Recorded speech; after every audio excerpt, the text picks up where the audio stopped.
지난 1년간 주일 오전 예배에 말씀을 전하면서 제가 쭉 한번 돌이켜 봤습니다. 제가 담임 목사로 취임한 이후에 거의 1년 가까이 되었는데요.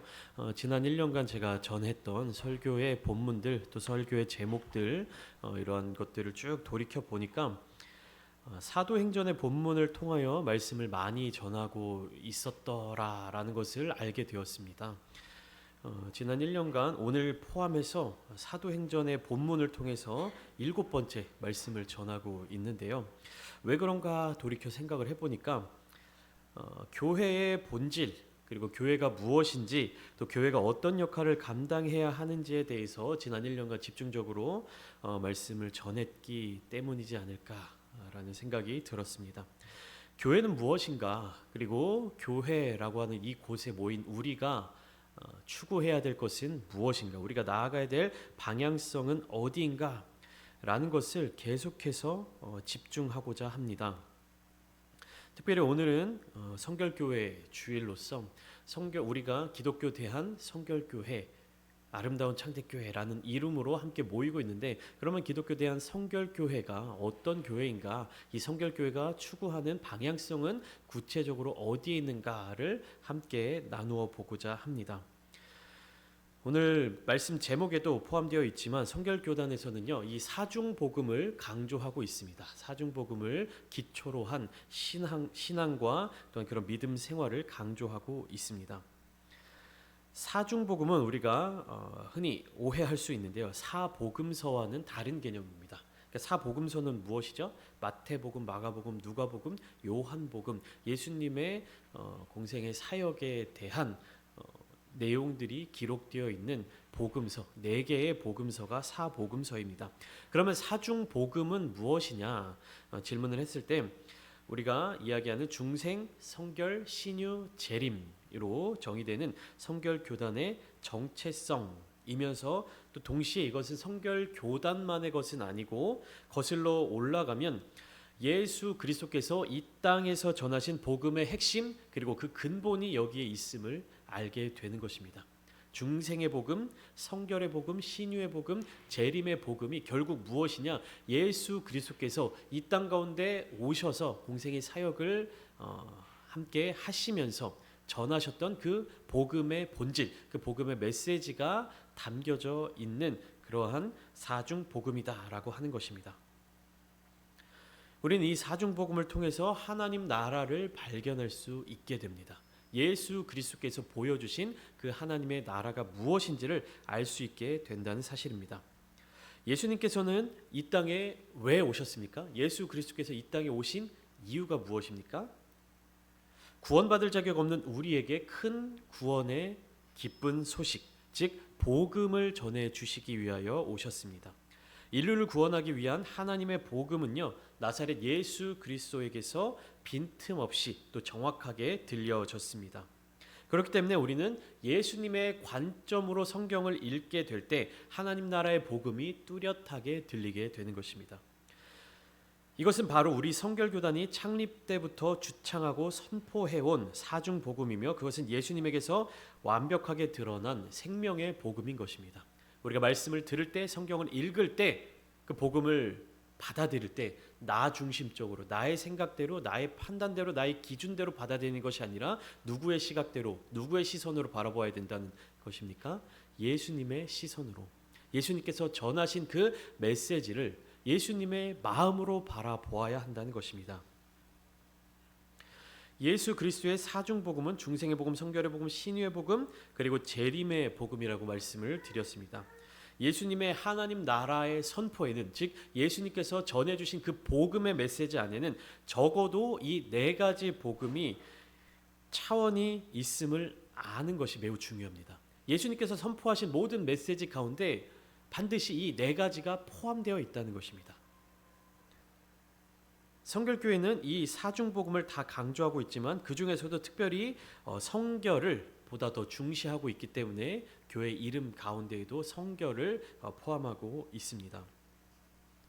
그러나 이 사중복음은 모두 다 중요할 뿐만 아니라 이것 가운데 어느 한 가지라도 약화되거나 균형을 잃어버리게 되면 온전한 하나님 나라를 세우는 데 문제가 생길 수밖에 없습니다. 예수님의 이 사중복음은 성결교회뿐만 아니라 실제로 복음을 강조하는 모든 복음주의 신앙 공동체의 강단에서 끊임없이 선포되어야 할 하나님의 말씀입니다. 그래서 사중복음에 대해서 간단하게 하나하나씩 말씀드리려고 하는데요. 먼저는 중생의 복음입니다. 중생의 복음은 다른 말로 이야기하면 다시 태어남의 복음입니다. 이 다시 태어남의 복음은 무엇이냐면요, 세상 왕의 노예로 살고 있는 우리의 신분을 바꾸어 주시겠다라는 말씀입니다. 그러한 약속인 것이죠. 노예가 스스로 자유인이 된다는 것은 불가능한 일입니다. 그런데 하나님께서는 이 불가능한 일을 가능하게 해 주시겠다라고 약속해 주셨습니다. 그러므로 이를 믿는 자들에게는 이것이 큰 기쁨의 좋은 소식이 되는 것이에요. 구약 성경에서는 하나님께서 애굽의 바로 왕 밑에서 노예 신분으로 있던 이스라엘 민족에게 자유로운 하나님의 백성이 될 수 있도록 그렇게 구원의 약속을 주셨고 그 구원의 약속을 이행하셨습니다.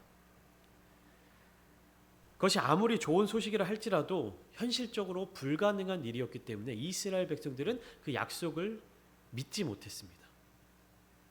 그렇지만 이스라엘 백성들 가운데 모세를 필두로 하나님을 믿고 하나님을 따랐던 자들은요, 바로 그 구원의 손길을 경험할 수 있었습니다. 그리고 끝까지 믿음을 지켰던 자들은 하나님의 약속의 땅 가나안까지 들어갈 수 있게 되었던 것이죠. 하나님은 그 모든 이스라엘 백성들에게 하나님의 법으로서 살아가는, 하나님의 자녀가 되는, 하나님의 백성이 되는 그러한 특권을 누리게 해 주셨습니다. 세상의 노예의 신분으로서는 하나님의 백성, 하나님의 나라를 이룰 수가 없습니다. 시작할 수가 없습니다. 하나님의 나라를 시작하기 위해서는요, 하나님의 백성이 되어야 하는데 그 하나님의 백성이 되는 기준이 결국 무엇입니까? 하나님의 법대로 살아가느냐, 다른 법대로 살아가느냐.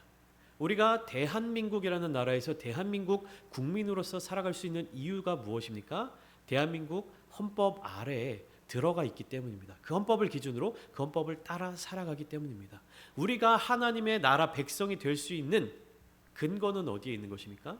하나님께서 우리를 불러주셨고 우리가 하나님의 법대로, 하나님께서 우리에게 알려주신, 가르쳐주신 그 법대로, 그 법을 지켜 살아가기로 다짐하고 그렇게 행하기 때문에 우리는 하나님의 백성이 될 수 있는 것입니다. 그렇기 때문에 누구든지 하나님께서 보내주신 독생자 예수 그리스도를 믿고 순종하면 예수님의 십자가 보혈의 공로로 말미암아 세상의 죄악과 우상 숭배의 노예로서의 삶을 정리하고 그것으로부터 해방되어서 하나님의 자녀, 하나님의 백성으로 들어갈 수 있게 되는 것입니다. 썩어질 육에 속한 삶에서 썩지 않을 영에 속한 삶으로 다시 태어나게 해 주시겠다라는 말씀입니다. 왜 하나님은 굳이 이 불편한 과정들을 통해서 다시 태어나는 복음을 우리에게 경험하도록 하셨을까요? 그 이유는 무엇이냐면 다시 태어나지 않으면 하나님의 나라를 볼 수 없기 때문입니다. 하나님께서는 우리가 거듭날 수 있도록, 다시 태어날 수 있도록 어떤 준비를 해 놓으셨습니까? 예수님께서 명확하게 말씀하셨습니다. 물과 성령으로 거듭나야만 하나님 나라에 들어갈 수 있다라고 말씀하시죠. 그렇기 때문에 성령을 받아야 합니다. 우리는 어떻게 성령을 받을 수 있습니까? 사도행전 2장 38절 말씀에서 베드로는 이렇게 이야기하고 있습니다. 베드로가 이르되 너희가 회개하여 각각 예수 그리스도의 이름으로 세례를 받고 죄 사함을 받으라. 그리하면 성령의 선물을 받으리니. 베드로는 성령에 대하여서요, 선물이라는 단어로 표현하고 있습니다. 선물은 무엇입니까? 대가 없이 주어지는 것입니다. 받을 자격이 있기만 하면 주는 분의 의지에 따라서 누구든지 받을 수 있는 것이 선물입니다. 하나님께서 우리를 사랑하셔서 예수 그리스도를 우리에게 주셨고 선물로 주셨고 그 선물을 우리가 받으면, 믿음으로 받으면 또 성령도 함께 받을 수 있고 성령을 받으면 성령으로 거듭나게 해주셔서 하나님 나라에 들어갈 수 있도록 하시겠다라는 그 약속이 바로 중생의 복음입니다. 여기에 다른 조건은 없습니다. 예수 그리스도를 통하여서 거듭나는 것, 물과 성령으로 거듭나는 것, 바로 이것이 중생의 복음입니다. 두 번째는 성결의 복음입니다. 우리가 다시 태어남으로 말미암아 세상의 자녀에서 하나님의 자녀가 되었고 하나님의 백성된 자유의 신분을 가지게 되었을 때 하나님께서 우리에게 가장 먼저 요구하시는 것이 바로 성결입니다. 성결은 무엇입니까? 깨끗한 삶, 그리고 다시 말하면 거룩한 삶입니다. 구별된 삶이라는 것입니다. 하나님께서 요구하시는 거룩, 구별된 것, 즉 다른 세상 사람의 모습들과 세상 기준들과 일치하지 않는, 거기에 포함되지 않는 하나님의 기준에 합한 모습, 그 첫 번째 거룩의 근본적인 기준은 무엇입니까? 하나님께서 그의 백성들에게 주시는 첫 번째 계명을 지키는 것입니다.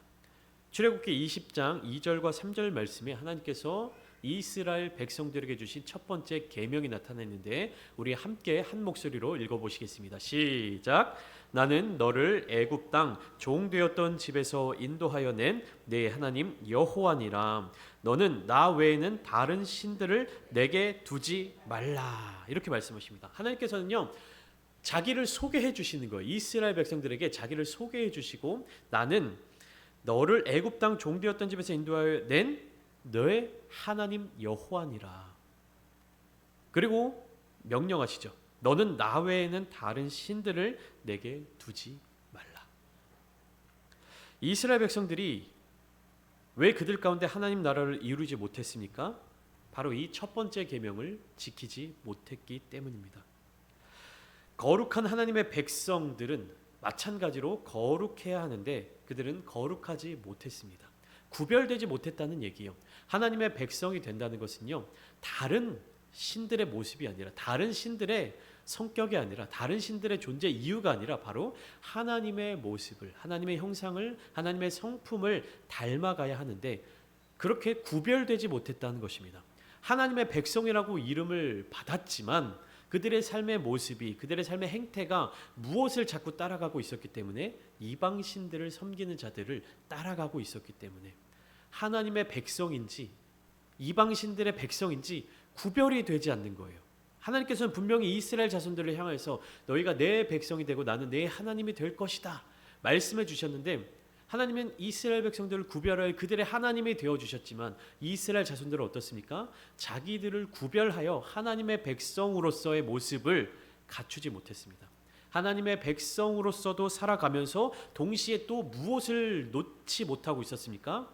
이방 신들이 부여해주는 어떠한 유익들, 이방 신들이 부여해줄 수 있다고 믿었던 어떤 그러한 모습들, 그것을 놓지 못하고 있었습니다. 나 외에 다른 신들을 내게 두지 말라는 이 하나님의 말씀은 어떤 뜻이냐 하면요, 하나님만을 사랑하라는 뜻입니다. 하나님을 사랑하는데 어떻게 사랑해야 한다? 몸과 마음과 정성과 힘을 다하여 하나님만을 사랑하라는 것입니다. 이스라엘 백성은 노예의 신분에서 중생한 거듭난 하나님의 백성이 되었기 때문에 하나님을 왕으로 섬기는 자들의 신분으로 바뀌었습니다. 그런데 그 신분을 제대로 감당하지 못했던 것이죠. 거듭났음에도 불구하고 하나님의 능력으로 말미암아 구원을 입었음에도 불구하고 이전 세상의 왕들, 세상의 신들이 주었던 어떤 그러한 유혹을 이기지 못하고 세상의 신들도 겸하여 섬겼습니다. 하나님의 백성이 되었는데요, 하나님을 섬기면서 동시에 또 다른 신들도 섬겼던 것입니다. 하나님께서는요, 순수한 믿음, 순수한 사랑, 순수한 관계가 아닌 것은 싫어하시는 거룩한 하나님이십니다. 이스라엘 백성들이 하나님을 섬기지 않았던 것이 아닙니다. 이스라엘 백성들은요, 하나님을 섬겼어요. 그런데 무엇이 문제였습니까? 하나님만을 섬기지 않았다는 것에 문제가 있는 것입니다. 하나님만을 섬기지 않으면 그것이 어떠한 병폐로 연결됩니까? 하나님을 다른 섬김의 대상들과 동등한 존재로 끌어내리게 되는 것입니다. 하나님도 섬기고 바알도 섬기고 아세라도 섬기고 모든 신들을 섬기게 되면 하나님을 어떤 수준으로 끌어내리게 되는 것입니까? 그 우상들, 그 이방신들의 수준으로 끌어내리게 되는 것입니다. 하나님은 이러한 것을 용납하지 않으셨습니다. 왜냐하면 그들 스스로, 이스라엘 자손들 스스로 하나님을 그런 수준으로 끌어내리게 되면 하나님의 백성들 또한 그러한 수준으로 타락하게 될 수밖에 없기 때문이었습니다. 그렇기 때문에 하나님께서는 이 순수한 믿음과 순수한 사랑을 지켜내고 싶으셨습니다. 다른 것들이 하나님과 하나님의 백성 사이에 섞여 들어와서는 안 되었던 것입니다. 예수님께서도 이렇게 말씀하셨습니다. 한 사람이 두 주인을 섬기지 못한다. 한 사람에게 주인이 있고 그 종으로서 살아가는 사람이 주인을 모시고 있다면 이 사람은 또 다른 주인을 섬기지 못한다는 말씀입니다. 마태복음 6장 24절에 주님께서는 분명하게 이렇게 말씀하시죠. 한 사람이 두 주인을 섬기지 못할 것이니 혹 이를 미워하고 저를 사랑하거나 혹 이를 중히 여기고 저를 경히 여김이라. 너희가 하나님과 재물을 겸하여 섬기지 못하느니라. 결국 하나님의 백성들이, 하나님의 자녀들이 거룩하지 못하다라는 말은 무엇입니까? 하나님이 아닌 다른 것을 사랑하고 있다. 하나님이 아닌 다른 것을 왕으로 섬기고 있다라는 얘기입니다. 나는 교회 열심히 다니고 있잖아. 난 예배 열심히 드리고 있잖아. 라고 이야기를 할 수 있지만 하나님을 사랑하는 마음과 또 다른 것을 사랑하는 마음이 함께 존재할 수 없다는 이야기입니다. 하나님 나라에는 다른 왕이 끼어들어서는 안 됩니다. 오직 하나님만이 왕으로 찬양과 경배를 받으시는 나라가 되어야 하는 것입니다.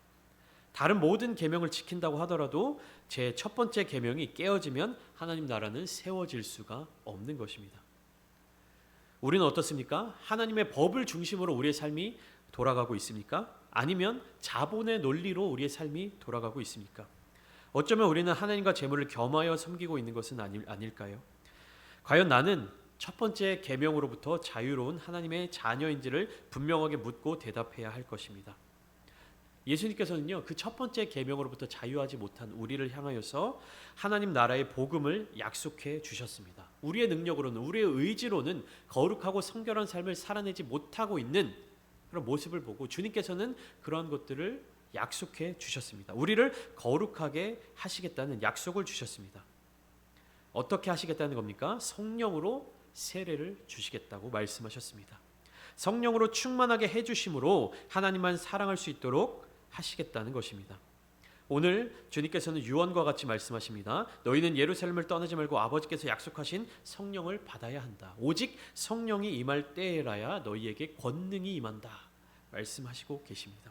성령이 바로 이 거듭난 자녀들로 하여금 온전히 하나님의 성품 가운데로, 하나님의 영역 가운데로 들어갈 수 있도록 하나님께 지배를 받게 되는 그런 상태, 성령의 세례를 받아 충만한 상태를 유지할 수 있도록 도우신다는 것입니다. 성령님께서 우리의 마음속에 가득 차게 되면요, 다른 것들이 이 마음속으로 들어올 수가 없게 되는 것입니다. 우리가 이 세상을 살아가면서 얼마나 죄의 유혹들, 얼마나 많은 그런 마음의 유혹들을 경험하게 됩니까? 그런데요, 이 마음의 유혹들을 자꾸 거절하려고 몸부림치고 혹은 때로는 어떤 것들이 이미 우리 마음속으로 들어와서 거기에 자꾸 마음이 이끌리게 되고 자꾸만 그것으로 끌려가게 될 때 우리는 그것을 끊어내기 위해 어떠한 노력을 하게 됩니까? 그런데요, 근본적으로 우리의 마음 가운데, 우리의 심령 가운데 그런 죄악된 것들이 들어오지 못하도록 하기 위해서 가장 좋은 방법, 아니 어쩌면 유일한 방법은 무엇입니까? 우리 안에 다른 것들이 들어올 수 없도록 빈틈없이 성령으로 가득 채워놔야 한다는 것입니다. 여러분들 이런 거 경험해 보지 않으셨습니까? 나의 어떤 노력으로, 나의 어떤 의지로 끊을 수 없는 죄악된 모습들이 성령의 충만함으로 말미암아, 성령의 은혜로 말미암아 한순간 끊어지게 되는 역사를 경험해 보지 않으셨습니까? 저는 이러한 경험을 여러 차례 했습니다. 나의 능력, 나의 의지로는 끊어낼 수 없는 죄악된 모습, 세상의 유혹들, 나의 힘으로 해결할 수 없음을 인정하고 오직 성령의 도우심을 간구함으로 말미암아 내 안에 성령 충만함을 부어주심으로 말미암아 그 모든 것들이 다시는 생각나지 않는, 다시는 나에게 어떠한 유혹거리가 되지 않는 그런 경험을 저는 정말 은혜로서 많이 경험했던 것 같습니다. 여러분, 성령 충만함은 은혜입니다. 그리고 우리가 날마다 그 은혜를 간구하며 나아가야 하는 모습입니다. 우리의 노력으로 할 수 있는 것이 아닙니다. 우리의 신앙생활은요, 우리의 노력으로 완성해 가는 것이 아닙니다. 나를 비우고 내 안에 주님으로 가득 채우는 것, 이것이 우리의 믿음 생활인 것입니다. 성령의 세례로 충만함을 경험하지 못한 자들은요, 성령을 받을 때까지 기도해야 합니다. 간구해야 합니다. 그러면 반드시 주시겠다라고 약속하셨습니다. 기도하는 자에게, 구하는 자에게 받을 자격이 없는 자들임에도 불구하고 기도하는 모든 이들에게 성령을 선물로 주시겠다라고 말씀하셨습니다. 제가 구약의 내용을 몇 번 말씀드렸죠. 구약에서 하나님의 영, 성령의 영은요, 받고 싶다고 받을 수 있는 것이 아니었습니다. 하나님께서 주시면 받을 수 있는 것이고, 하나님께서 거두어 가시면 빼앗기는 것이었습니다. 그러나 예수님의 부활과 승천 이후에 주님께서 분명히 약속하셨고, 그 약속을 오늘날까지 지키고 계십니다. 무엇입니까? 구하는 모든 자들에게 성령을 선물로 주시겠다. 여러분, 이 선물을 구하며 살아가시기를 축복합니다. 이 선물이 주어졌는데 받지 않으면 그것은 받지 못한 사람만 손해입니다. 다른 모든 사람들이 선물을 받았는데 나만 그 선물을 받지 못했다. 너무나도 안타까운 일입니다. 여러분, 반드시 이 성령을 선물로 받으십시오. 그리고 내 안에 성령 충만한 삶을 이루어 가시기를 축복합니다. 세 번째는 신유의 복음입니다. 주님께서는 하나님 나라의 백성된 우리를 향하여서 내 이웃을 내 몸과 같이 사랑하라라고 말씀하고 계십니다. 하나님 나라는 하나님을 사랑하는 것과 이웃을 사랑하는 것이 완성된 나라이기 때문입니다. 그런데 우리가 어떻게 이 땅에서 우리의 이웃을 내 몸처럼 사랑할 수 있습니까? 어떻게 하는 것이 진정으로 이웃을 사랑하는 것입니까? 한마디로 정의하면 이웃이 당하는 아픔과 고통에 동참하여 그를 치유해 주는 것입니다. 선한 사마리아인의 비유. 강도 만난 자를 외면하고 지나갔던 제사장과 레위인이 아니라 그를 위하여서 자기의 시간을 드리고 자기의 재물을 드리고 그리고 자기의 노력을 드리고 자기의 힘을 드린 그 선한 사마리아 사람의 비유를 여러분들이 기억하실 것입니다.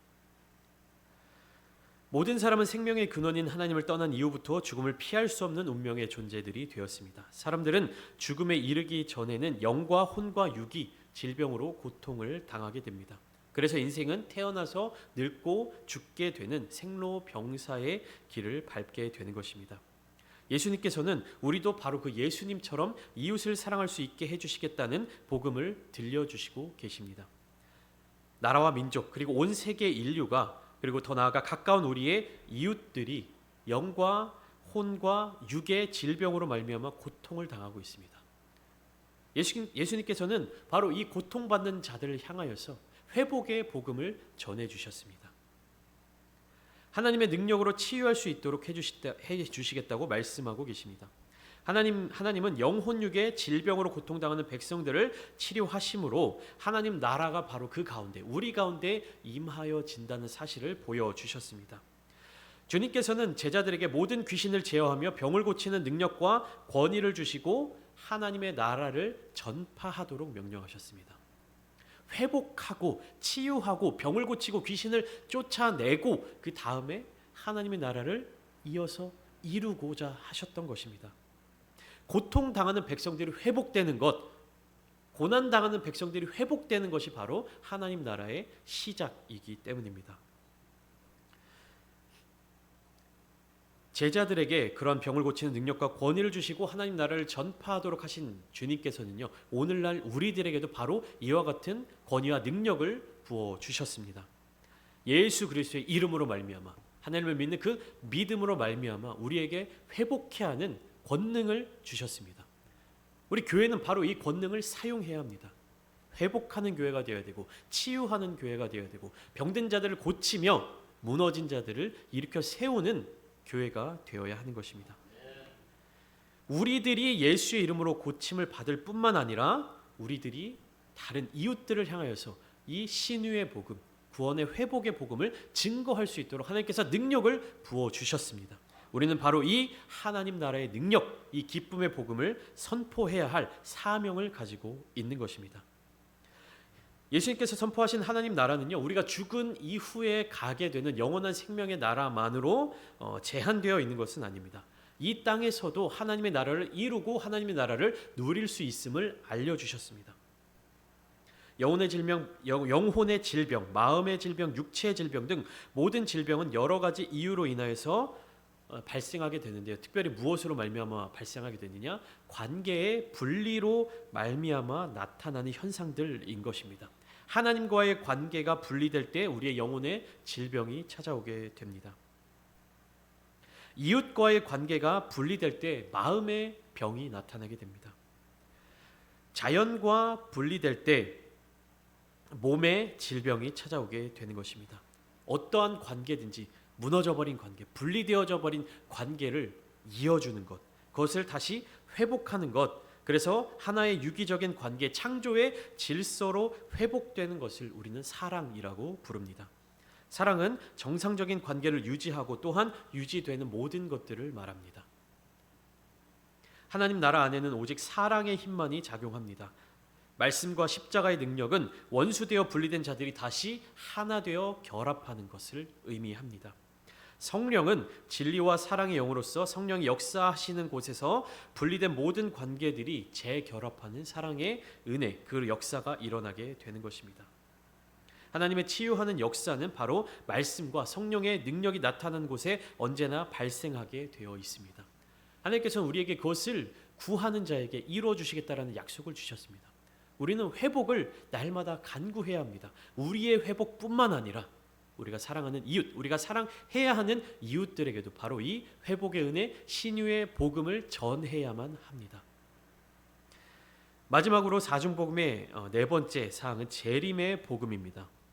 오늘날 하나님 나라의 백성들이 우리들이 가장 힘들어하는 일은 무엇입니까? 하나님을 믿지 않는 자들, 하나님께 속하지 않는 자들이 가장 강한 영향력을 발휘하고 있는 이 현실의 참담한 모습입니다. 그리스도인들은요, 그 세상 가운데서 심히 연약한 자들처럼 보입니다. 세상 사람들에게 선한 영향력을 끼쳐야 하는데 그 영향력이 끼치지 않는 것처럼 느껴지고, 우리들끼리 정말 세상 가운데서 튕겨져 나온 사람들처럼 모여 살아가는 것처럼 보입니다. 마치 16세기의 복음주의 신앙을 가진 자들의 모임이 유럽의 전 사회를 장악하고 있는 교황의 가톨릭 세력에 비할 때 마치 정말 작은 미랄처럼 보였던 것처럼 초대교회 그 그리스도인들이 부흥하고 막 전파되고 전도되고 그렇게 늘어나고 있음에도 불구하고 로마 제국의 그 큰 세력 가운데 정말 미약한 존재처럼 보였던 것처럼 오늘날 그리스도인들의 모습은 이 세상 가운데 영향력을 끼치지 못하는 것처럼 바위에 계란을 던지는 것과 같은 그러한 모습처럼 느껴질 때가 많이 있습니다. 그런데요, 오늘 본문의 마지막 절을 보시면 예수님께서 하늘로 가심을 본 그대로 다시 오신다라고 말씀하고 계십니다. 하나님 나라의 관점에서 보면요, 예수님이 다시 오시는 그 재림의 목적은 무엇입니까? 제자들과 교회에게 맡겨놓은 그 하나님의 사명을 완성하시기 위해서 오신다라는 것입니다. 예수님께서 3년 반 동안 이루어 가셨던 그 하나님 나라의 복음, 이 땅에서의 그 복음을 누구에게 맡겨주신 것입니까? 제자들에게 맡겨주신 겁니다. 누구에게 맡겨주신 것입니까? 교회에게 부탁하신 것입니다. 명령하신 것입니다. 그 부탁, 그 명령이 온전하게 이루어지는 그 완성의 때를 주님께서 다시 오시는 그 날로 우리가 기대하고 소망할 수 있는 것입니다. 우리가 날마다 주기도문으로 기도하듯이 하나님의 나라와 하나님의 뜻이 하늘에서 이루어진 것처럼 이 땅 위에서 온전히 이루어지는 그 때가 오는데, 그 때가 언제라는 겁니까? 주님께서 다시 오시는 때, 재림하는 때라는 것입니다. 예수님이 다시 오시게 되는 그날 어떤 일이 일어나게 되는 것입니까? 주님이 다시 오실 때는요, 심판자로서 오십니다. 예수님이 이 땅에 처음 오셨을 때는 구원자로서 오셨지만 다시 오실 때에는요, 심판주로서 오시게 됩니다. 심판의 첫 번째 기준은 어린 양의 보혈로서, 예수 그리스도의 보혈로서 하나님과 화목해 되었는지, 그래서 하나님의 자녀로서 하나님 나라의 시민권을 가지고 있는지를 보는 것입니다. 어떠한 교회인지, 무슨 교회인지, 뭐 장로교단인지 성결교단인지 감리교단인지 이런 것이 중요한 것이 아니에요. 그 교회가, 그 사람이 정말로 하나님의 기준대로 하나님과 화목한 삶을 살아가고 있는지, 하나님의 백성으로서 살아가고 있는지를 기준으로 심판을 받게 되는 것입니다. 마지막 심판 때에 영원한 하나님 나라에 들어갈 수 있는 유일무이한 조건이 있는데 그것이 무엇입니까? 예수의 이름이 새겨진 보혈의 도장이 찍혀야 한다는 것입니다. 예수의 보혈이 우리의 마음과 우리 육신과 우리의 심령을 가득 채워야 한다는 것입니다. 그리고 심판의 두 번째 기준은요, 심판에 통과한 자들만을 위한 것으로 하나님의 자녀들이 받게 될 상급과 관련된 것입니다. 첫 번째 기준은 이 사람이 심판을 통과하느냐 마느냐, 천국이냐 지옥이냐를 결정하고요. 그 천국에 들어간 자들, 첫 번째 기준을 통과한 자들을 대상으로 어떠한 상급을 받게 될 것인가를 판단하게 되는 것입니다. 하나님을 온전히 믿고 말씀에 순종함으로써 하나님의 뜻을 얼마나 드러냈는지를 보고 평가하게 되는 것입니다. 세상이 평가하는 것이 아닙니다. 세상의 기준대로 평가받는 것이 아닙니다. 누구의 기준대로 평가받는 것입니까? 하나님의 기준대로 평가를 받는 것입니다. 그렇기 때문에 믿는 그리스도인들은요, 세상의 기준대로, 세상의 어떠한 모습대로, 세상의 무리 가운데로 들어가기 위해서 애쓰는 것이 아니라, 거기에 포함되기 위해서 애쓰는 것이 아니라, 거기에 소속되기 위해서 애쓰는 것이 아니라 무엇을 위하여서 살아가야 된다는 것입니까? 세상의 기준이 아닌 하나님 나라의 기준대로 살아가기 위하여서. 그리스도인들이 세상 가운데로 들어가는 이유가 무엇입니까? 거기에 속하기 위해서, 그 기준대로 살아가기 위해서? 아닙니다. 그 세상의 기준이 팽배한 그 가운데에 들어가 하나님의 나라의 기준을 전하기 위해서입니다.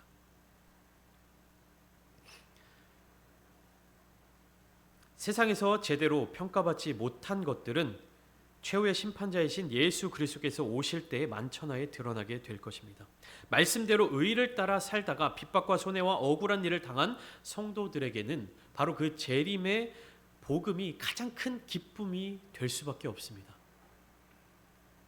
제가 공부하다 신학대학원을 다니면서 동기 전도사님과 이런 얘기를 했어요. 나는 정말로 주님밖에 소망이 없다. 주님이 다시 오실 그날만을 기다린다. 내일 당장이라도 주님이 오셨으면 좋겠다. 라는 그런 이야기를 나눴습니다. 왜 그렇습니까? 하나님의 기준대로 살기 위해서는, 하나님의 뜻대로 살기 위해서는, 하나님의 뜻대로 살아가는 사람에게는 이 세상이 기쁨이 될 수 없기 때문입니다. 내가 이 세상에서 육신의 몸을 입고 살아가지만 하나님 나라의 기준대로 살아가는 사람은 바로 이 땅에서의 삶의 자리 가운데 고통을 동반해야 하기 때문입니다. 하나님께서 주시는 그 기쁨이 있지만, 그 은혜가 있지만, 이 땅에서 누리는 하나님의 은혜는 아주 작은 것이에요. 우리가 천국에 가서 누리는 그 기쁨에 비해서 아주 작은 것입니다. 근데 그 작은 기쁨, 작은 소망으로 우리는 무엇을 이겨내야 하는 것입니까? 세상이 주는 큰 그 거대한 고통과, 그리고 그 거대한 쾌락과 유혹을 이겨내야 하는 것입니다. 그렇기 때문에 우리는 하나님 나라를 소망해야 되는 것이고, 주님께서 다시 오실 그날을 하루하루 기다려야 하는 것입니다. 만약에 우리들의 마음 가운데 주님이 내일 오시면 좀 아쉬운데, 예수님이 오늘 밤 오신다고 하면 좀 아쉬운데, 이런 생각을 갖고 있으면 온전한 하나님 나라를 이 땅에서 이루어가지 못하고 있다는 얘기입니다. 제가 동기 전도사님들이랑도 농담 삼아서 막 얘기했어요. 그래서 결혼을 해보고 주님 오셔야 되지 않냐. 그래도 목산수는 받고 나서 주님 오셔야 되지 않냐. 그래도 모든 경험을 해보고 주님이 오셔야 되지 않냐. 이런 얘기를 농담 삼아 했는데, 그 모든 것들이 다 무엇입니까? 결국에는 이 땅에서 누리는 명예와 어떤 축복과 기쁨들 아닙니까? 믿는 그리스도인들, 하나님 나라를 소망하는 우리들이 바라봐야 될 기쁨은 오직 무엇입니까? 하나님 나라의 기쁨, 하나님 나라의 영광, 그 하나님 나라 가운데서 주님과 함께하는 기쁨만을 바라보아야 하는 것입니다. 이 땅에서의 욕심, 이 땅에서의 생각 내려놓으십시오. 하나님 나라의 기쁨을 바라보면서 살아가시기를 축복합니다. 하나님 나라는요, 성경 전체를 관통하는 주제입니다. 그리고 성경은 하나님의 백성들이 이 땅 위에서 하나님 나라를 이루어 나가는 데 필요한 말씀을 기록해 놓은 책입니다.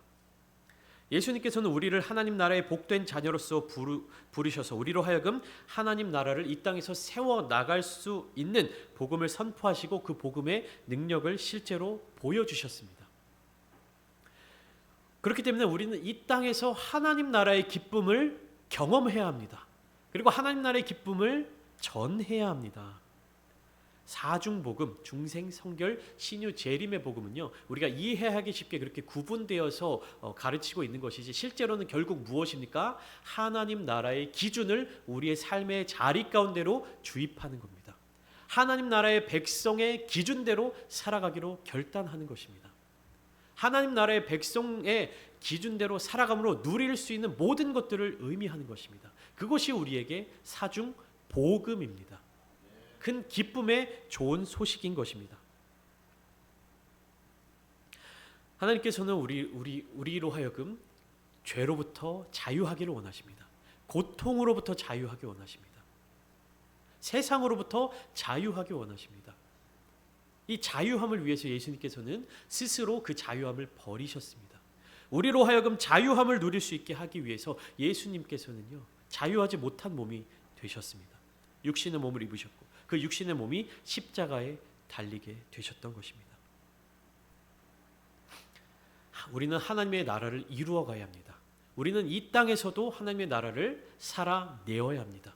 하나님의 나라가 무엇입니까? 왕 되신 하나님의 법대로, 왕 되신 하나님의 뜻대로, 왕 되신 하나님의 기준대로 살아가는 나라. 정말로 내가 세상의 법대로 살아가지 않겠습니다. 세상의 기준대로 살아가지 않겠습니다. 나는 오직 하나님의 기준대로 살아가겠습니다 라고 다짐하고 결단하고 선포하며 바르게 서 있는 그 한 사람이 있는 자리가 하나님의 나라가 되는 것입니다. 제가 하나님의 나라가 되겠습니다. 여러분도 하나님의 나라가 되십시오. 하나님의 나라로 세워져 있는 한 사람 한 사람이 늘어나고 그 사람들의 선한 영향력이 펼쳐질 때 이 땅에서 하나님의 나라가 확장되어 나가는 것입니다. 한 사람으로 서 있었던 하나님의 나라가 두 사람, 세 사람, 네 사람, 다섯 사람 늘어나는 것이 바로 하나님의 나라의 확장입니다. 여기 모이신 귀한 우리 성도님들, 한 사람 한 사람이 다 하나님의 나라를 이루어 가시기를 축복합니다. 하나님의 나라를 선포하시기를 원합니다. 하나님의 나라의 기쁨을 누리시기를 원합니다. 하나님의 나라의 회복을 경험하시기 원합니다. 예수님의 중생, 성결, 신유, 재림의 이 사중 복음을 바로 깨닫고 믿음으로 우리 함께하는 이 복음의 교회 공동체가 되기를 소망합니다. 그곳에 바로 하나님의 나라가 든든히 세워지고 하나님의 은혜가 가득 부어질 줄 믿습니다. 우리 교회가 예수 그리스도의 복음, 하나님 나라의 복음을 권능으로 선포하는 마지막 때의 증인의 사명을 온전히 감당하기 원합니다. 그 사명을 감당하기로 결단하는 모든 이들에게 하나님께서 능력을 부어 주실 것입니다. 연약하여 있던 우리의 모든 육신들, 연약하여 있던 우리의 마음들이 이 하나님의 능력으로 강하게 될 줄 믿습니다. 돌아오는 한 주간의 삶의 모든 순간에도 하나님의 이 귀한 능력을 선포하며 하나님께서 베풀어 주시는 그 은혜를 누리며 살아가시기를 예수님의 이름으로 축원합니다.